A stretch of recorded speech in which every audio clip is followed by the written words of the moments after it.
50K per month yung starting. Sabi ko, di nga. Akala ko call center. Sabi niya kasi virtual assistant lang eh. Sabi niya, uy, kailangan open-minded ka. Anak ng bakal. Kulat ako, open ka ba sa ganun yung tanong nung... Basically talaga para siyang dating app eh. May pag-usap ka. Yung iba, gigil na kagad. Marami kasing lonely people dun sa naghahanap ng companionship. Kung gusto nilang happy yung mood, wild yung mood, yung mamatch mo na energy pabalik sa pagchat-chat. So akala nila talaga yun yung kausap nila kasi makikita nila sa live stream na kinakausap sila ng model. May coach lang yun sa likod. Huwag ka nang magalit, Michael. Busy lang ako kanina. I love you, ganun. Send na namin. May pang Halloween, may nasa parking lot, kusina. Kailangan mo aralin kung anong ginagawa ng model mo. Yes, ang dirty, sir. Ako na lang yung naiilang kasi medyo tito-tito na ako eh. Mga gaano po kalaki yung pinaka-nakita nyo ginastos po ng isang subscriber po sa ganyan? Mga $150,000. Dude, kakain ka ng pics from morning till night. Grabe talaga. Send naman nila. Grabe, tol. Sobrang wild ni kuya mo ang ginawa niya.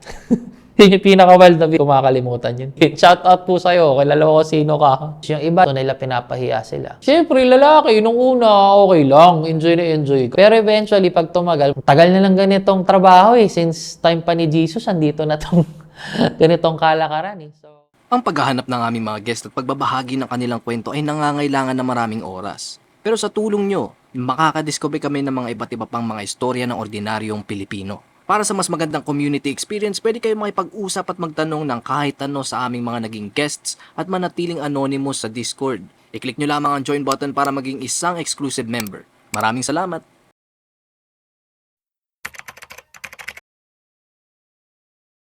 hello, ako si Boss A. Sa akong OnlyFans chatter/manager. So, OnlyFans is a subscription-based website na prominent sa mga Western countries. Most likely sa US, sa European countries.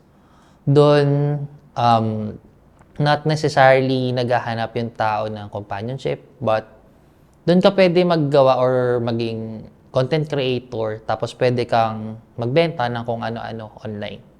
So, it just so happened na yung aking mga creators ay link sa adult industry. So, yun.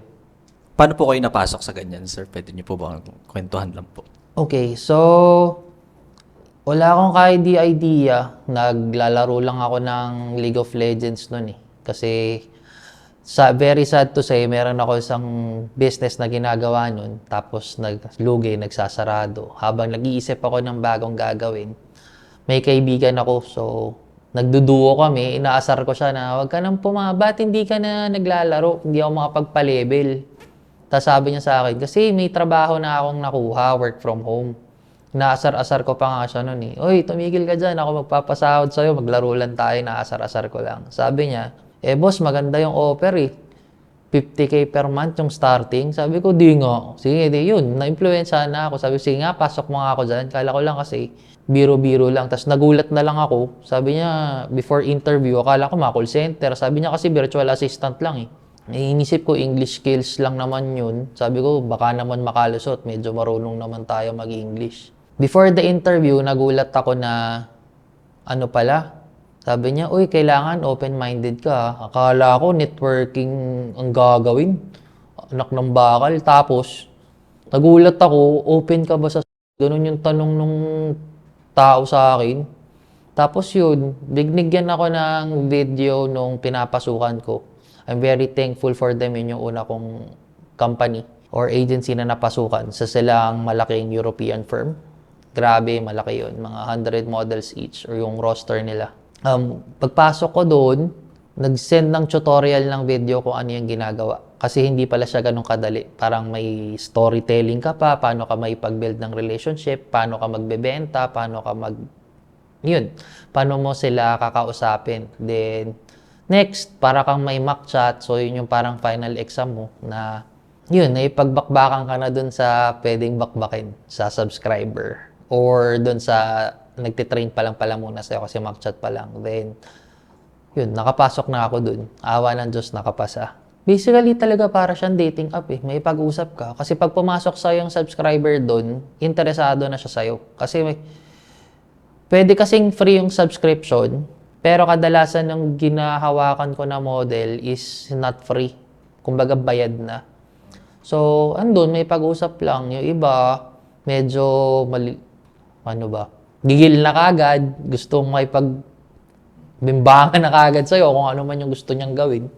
Yung iba, which is ironically, parang marami kasing lonely people dun sa Western world na parang solo na lang sila pag tumatanda, wala silang kasama, divorce or byudo na or talagang single lang. Naghahanap ng companionship. Ironically, pupunta sila sa OnlyFans para maghanap ng kausap at kalinga. Which is, akala mo una usually maghahanap sila ng ganyan-ganyan, pero hindi naman pala. Karamihan gusto talaga kausap. So, ang akala ng iba ang tabu is parang puro bakbakan lang yan, puro lang yan, kalaswaan. Hindi, dude, it's more intricate than that. Parang 90% niyan casual talk sa relationship building, yung bakbakan 10% lang yan. Which is, ironically, of course, sa 10% mo kailangan bumakbak kasi doon ka kikita kasi may commission ka doon, labas pa yung hourly rate mo. Pero para mo siya mapaglabas ng pera ng ganun kalaki, which is, dude, what I mean by malaki, it's really above and beyond na magugulat ka. Kaya mong bumili ng bahay, ganung kalaki, is kung maganda yung paipag-usap mo sa kanila. So basically, relationship building talaga ang trabaho ng OnlyFans chatter. Mga gaano po kalaki yung pinaka-nakita nyo, ginastos po ng isang subscriber po sa ganyan? Mga $20,000 usually kasi parang normal lang yun eh. Ang category kasi para maging whale ka o for layman's term ng whale, ibig sabihin doon is sa amin, gumastos na ng $1,000 and above, which is napakadali lang nun, parang isang session or dalawang session lang yun. So going back to the question, pinakamalaki kong nakitang subscriber na spent na solo niya, mga $150,000. Mga ganun. And counting, kasi hanggang ngayon, bumibili pa rin siya. Bali bilang chatter po, sir, ano po, pagka nag-chat po ng mga malalaswatong kausap po ninyo, kailangan niya po talaga siya sabayan. Na kunwari po kayo yung model, ganun po. Yes. Usually, frame mo yun or sineset up mo sa kanya na real time yun nangyayari. It's either kasi, depende sa science ng pangungulit mo sa kanya. Minsan nga, tinatanggihan namin eh. Kasi kawari, araw-araw kang nang mamanyak, gusto kita gawing whale. Kailangan maparamdam ko naman sa'yo na hindi lang puro pera yung habol ko sa'yo. Ano muna tayo? Ano lang, Netflix and chill lang talaga, ganun. May cool down period din yun, dude. So, pero going back, kung gusto mo yung tanong na yun, sagot doon. Pagka kung ano yung binibigay nila na energy, usually, kailangan mong balikan. Kung gusto nilang happy yung mood or medyo wild yung mood, kung gusto nila girlfriend experience, gusto nila star ka, kung gusto nila nag-helicopter ka, yun yung mamatch mo na energy pabalik sa pagchat-chat. Yun. Pero di po nila alam na ano po pala na ibang tao talaga yung kausap po nila, no? Wala silang idea, usually. Maraming proof of life kasi. Magagaling na yung mga tao ngayon kasi ang models ko halos lahat nag-i-stream eh. Tapos, lagi kaming merong reports at the end of the day. Kuwari, 24 hours running yung accounts ko. So, ina-update ng mga chatters ko yung nangyayari doon or snippets or summary ng pinag-usapan nila. So, pag nag-livestream, kuwari, may pangalan si Michael. Hey Michael, I missed your birthday yesterday. We had fun. Gaganunin lang nila.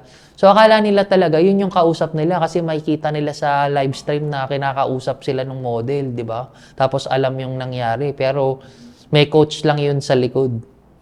Ganun. So, ano pa bang proof of life? Minsan, nagbibigay kami kasi mabilis lang naman magpagawa ng voice notes dun sa model eh. Kuwari, lalo't pag available kagad sila, tawag lang ako, kuwari sa model ko, pagawa naman ako na, huwag ka na magalit, Michael, or tagalogin ko na lang, huwag ka na magalit, Michael, busy lang ako kanina. I love you, ganun. Send na namin. Di bati na ulit sila, o kaya guilt tripin mo na, you're making me uncomfortable. Masyado mo naman ako sinasakal. I'm a student, ganun. I have things to do. I need to study. And this is stressing me out. You know, this from the start. Na I'm just doing this part-time. So, I'm not always online, ganyan. So, ganun. Dami lang diskarte. Paano mo sila babalik ta rin?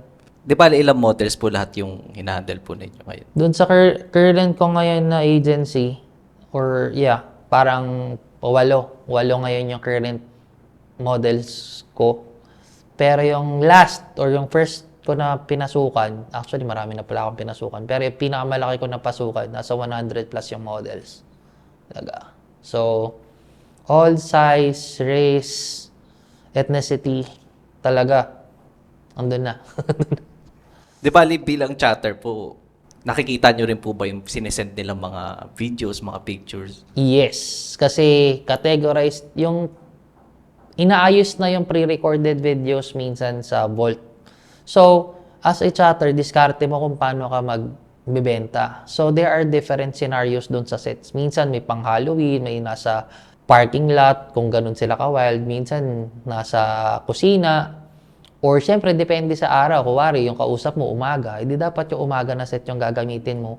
So, kailangan mo makita lahat ng set kasi aaralin mo yun kung ano na yung ginagawa eh. Kasi, kuwari, sabihin mo, I'm putting this inside me, eh wala naman pala. Hindi kailangan mo aralin kung ano yung ginagawa ng model mo. Saka every model is each to her own eh. Kasi merong model na hindi naghuhubad talaga. Merong model na hanggang hindi nagtotoys. Merong rock and roll lang talaga. Merong hanggang topless lang. Mga ganun ba? So, kailangan mong tingnan lahat ng sets or contents ng model mo para alam mo rin kung paano siya ibebenta. So, yun. Know your product. Know your model. Yung mga models po na na-handle nyo, na-meet nyo na po ba sila at one point po? Yes, yung iba. So, dito sa aking latest na company, napapapunta nila ako sa Amerika. Minsan nakakahalubilo ko yung mga model, lalo na pag gumagawa kami ng marketing contents. Like, kuwari, nasa yate, gagawa ng naglalakad sa street, kunwari na yung mga TikTok na nauuso ngayon na reel na $5,000 with me tonight, or do you want $1,000 or do you wanna bring me home? Mga model lang OnlyFans yun eh. So, or do you want a mystery gift or a night with me? Ganun. Yung mga, kasi yun, malawak yung niche ng OnlyFans. So, there are times na agency kasi namin overalls, ay lahat. So, pati yung marketing ng model, social medias ng model, back-end ng model sa amin.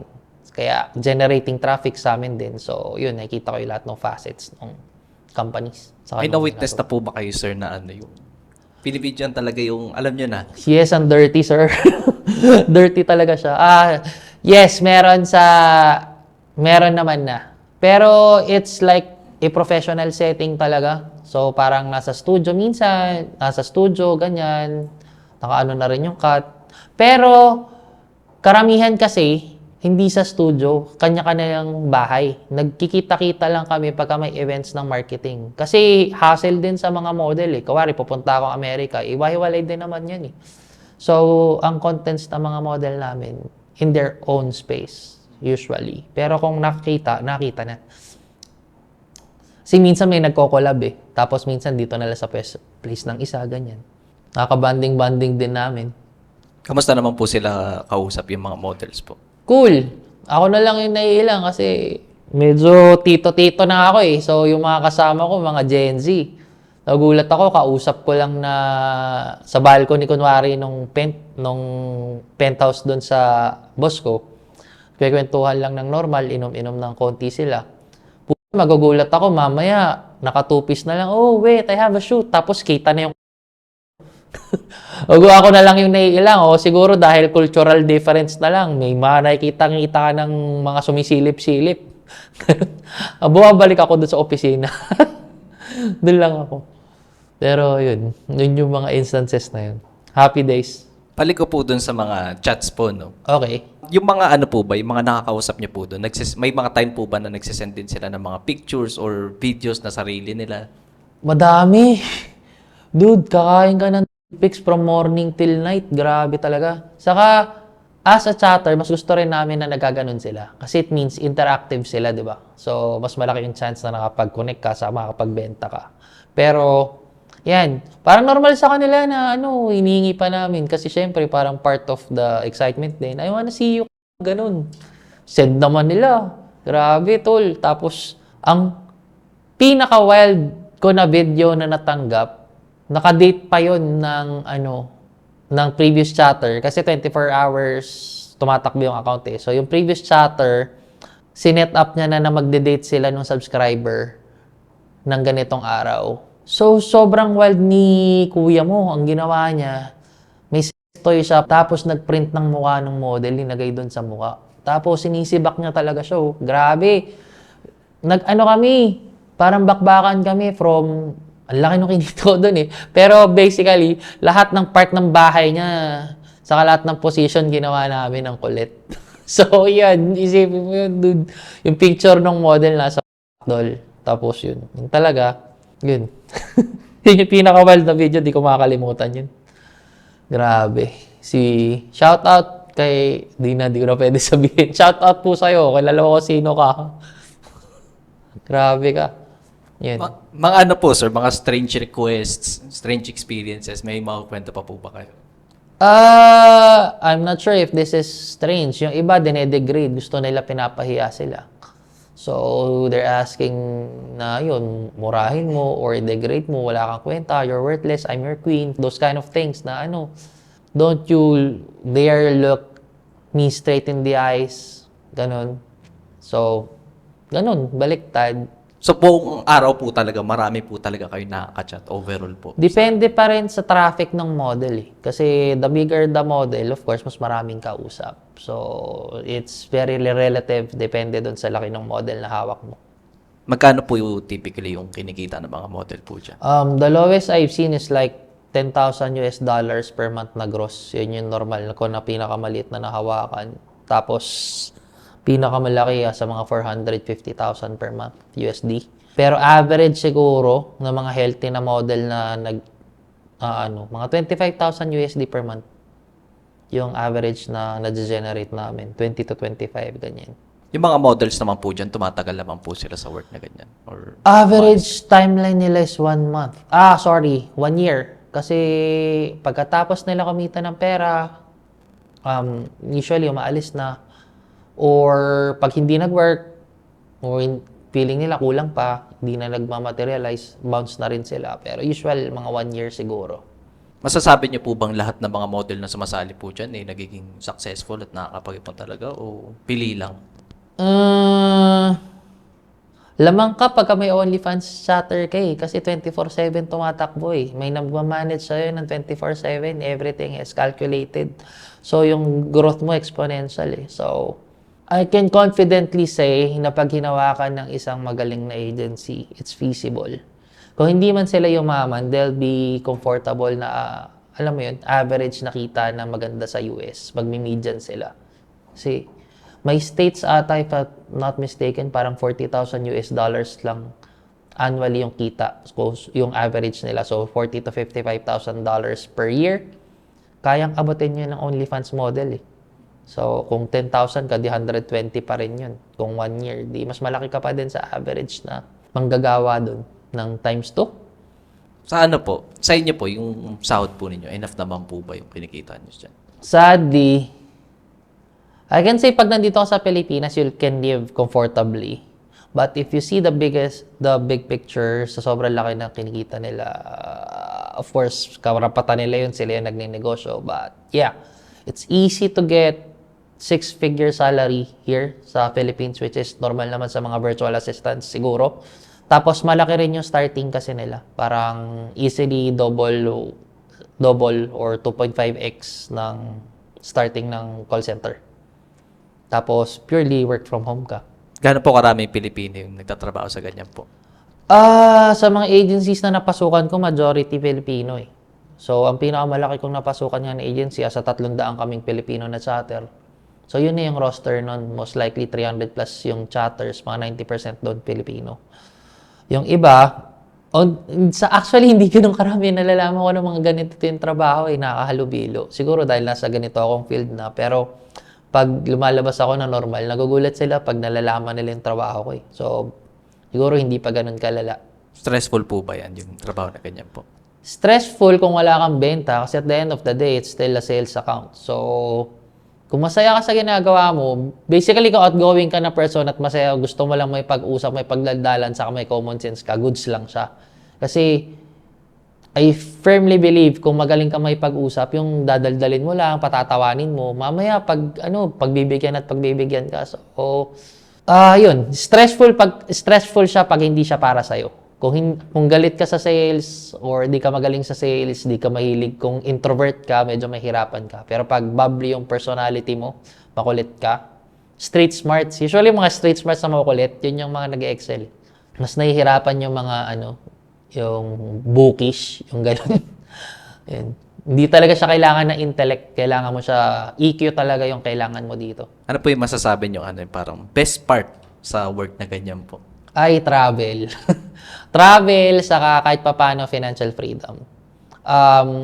Kasi sales account, tapos may commission ka. Tapos once you prove na okay ka, there are opportunities na nag-open for you.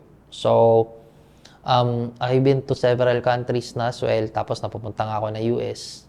So, goods na goods siya. Swerte lang na may US visa ako, so nakakadalaw-dalaw ako doon. So, yun, cool. Pero shouldered po nila yung... Yeah, all expense paid, brother. So, pupunta ako doon minsan, di naman business class, economy. Pero, gusto ko, nag-demand pa ako noon. Yung seat ko na 3, wala akong kasabay. Wala akong katabi para umihiga ako. So, ganun din. Medyo pampered ako sa boss ko eh. So, siya mismo yung sumusundo sa akin. Ferrari ginagamit. Cool lang, tol. Or swerte rin siguro sa boss. I'm always grateful doon sa boss ko ngayon din. Dahil parang family yung touring sa akin. Sa mga ganyang klaseng trabaho po ba, may mga scam po bang nagaganap dyan? Meron. Hindi namin sadya. Kasi ibang mga model, tamad na eh. Siyempre, bibigay kami kawari ng custom request. Kawari si subscriber, gusto niya na sabihin mo yung pangalan ko, tapos gawin mo to, ganyan mo to. So, syempre, isi-set namin, sisingilin namin sila ng pera. Kawari, 50% down. O kaya kung kaya ko na singilin ng buo, sisingilin ko na. Okay, give me $500 or I'll do that for $1,000.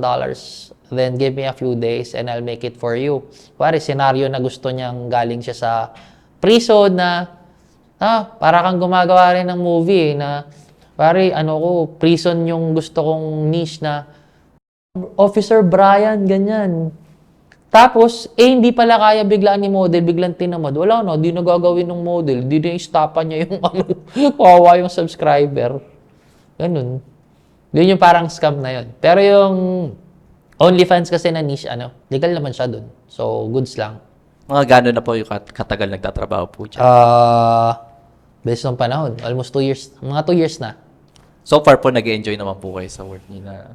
Oh, there are ups and downs, but mostly up naman. Nag-enjoy na rin ako kasi ang dami ko lang nakasamang mga tropa na ito na lang din yung ginagawa. May kaibigan ako na seaman, hindi na sumakay ng barko.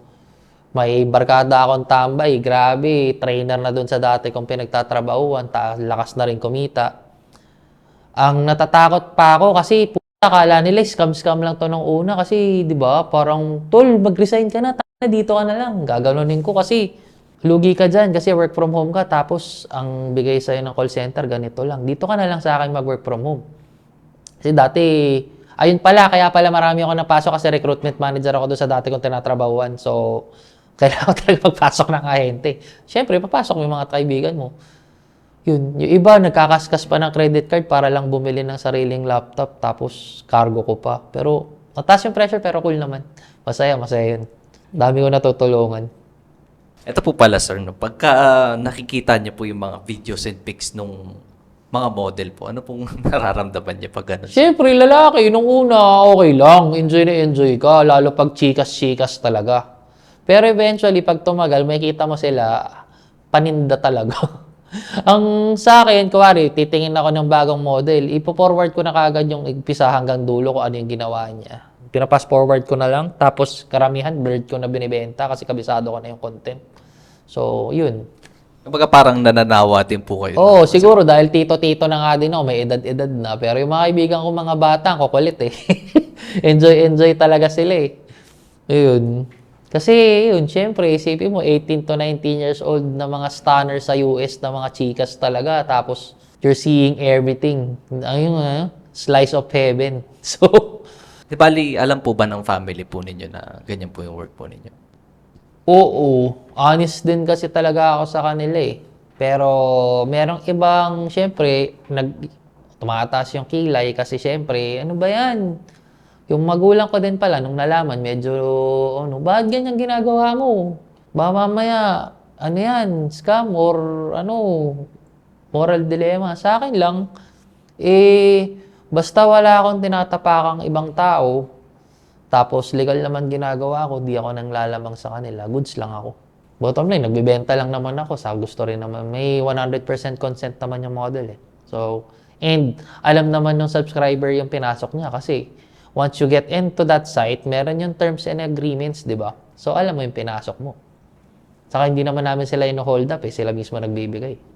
Tingin niyo po ba yung Pilipinas is mas magiging open pa sa mga susunod na taon tungkol po sa mga kalakaran na ganyan online? Open naman talaga na sila ngayon. Hindi lang talaga na yung legalization or something nung mga sites. Pero as you can see now, dyan sila mga idol sa lumi. Ganyan naman na sila. So, at the end of the day, it's the transgression pa rin ng individual. Pero, yeah, there are people in this industry, lalo sa adult industry, kahit sa Pilipinas.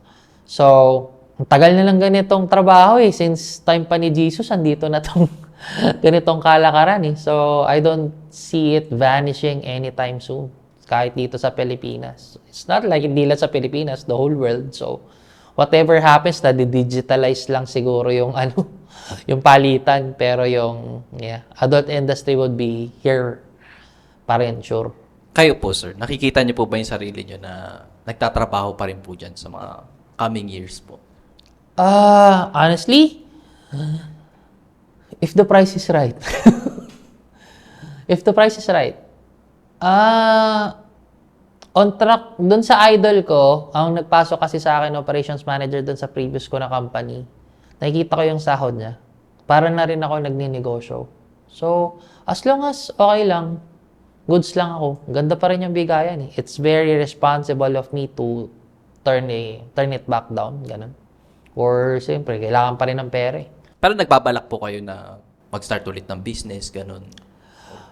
Of course, pwede din, pero hindi ko talaga, pwede din down the line, bumalik sa business, do sa dati kong business. Actually, ngayon, biyahe ako mamaya eh. May titingnan ako mga farms. Pero, yeah, of course, kasi extra money is gamitin ko pang generate na ibang money. Pero, kung iwanan yung adult industry, for now, hindi. Okay pa din. Magdagdag, mag-diversify, that's good. Magdagdag. Pero iwanan ngayon, parang hindi. Or, masaya din ako sa boss ko eh. Parang tropa ko lang din kasi. 21 or 22 years old lang yun sa Tate. And he owns his several penthouses there. Tapos, parang nakakadalawang Ferrari ni. So, ang dami ko nang binigay sa kanya ngayon. Kaya, yun lang. Cool din, cool. Ano po yung gusto nyong sabihin sa mga manonood po? Keep an open mind lang. Saka, guys, sa mga nawawalan ng pag-asa, dahil maganda na ngayon yung era ng mga bata, you don't really need to go out of your house kahit sa PC mo. Kahit sa PC ka lang, kaya mong gumawa ng pera. So, kahit sa bahay lang, daming hassle. So, yun. Kung gusto nyo manood ng mga dokumentaryo galing sa mga interviews namin, huwag nyong kakalimutang i-check ang isa pa naming YouTube channel, Off the Record Beyond Borders. I-click nyo lang ang link sa description. Maraming salamat!